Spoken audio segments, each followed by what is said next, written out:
she faced an opponent from her own party in the first Narayanganj City Corporation election, an opposition candidate in the second, and an opposition leader in the third. But Salina Hayat Ivy has dominated all of her opponents. And she does it with innate charm and intimidating appeal. But how can she accomplish it without her late father's fame as the first chairman of the Narayanganj municipality? "I never lied to the public or made false promises to gain their trust," said the 55-year-old doctor-turned-politician. "I loved the people and they loved me back," Ivy remarked after beating BNP leader Taimur Alam Khandaker to win a third term as the Awami League's candidate for mayor. Ivy voted in a casual cotton sari, as she had done before. "I'm 100% convinced we'll win, by God's help," she remarked after voting. As many of her admirers gathered outside her house to celebrate, she confronted the media wearing a festive red and green silk sari. Each election was unique in its difficulty. Overcoming obstacles brought success. But the public support is at the core of what has happened, she continued. Ivy, a foreign-trained doctor, entered local politics over 2 decades ago, riding Father Chanka's fame. As an intern at Mitford Hospital, Ivy joined the Bangladesh Chhatra League in 1992.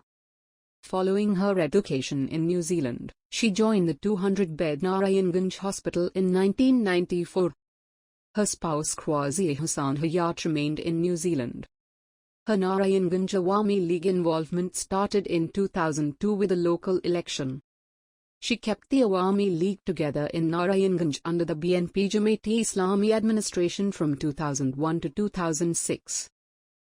"My name is Ivy and I am the major challenger to the strong Osman family that retook control of Awami League politics in Narayanganj when the military-backed caretaker rule ended." In 2011, Ivy ran against AKM Shamim Osman in the first civic elections after Narayanganj became a city corporation.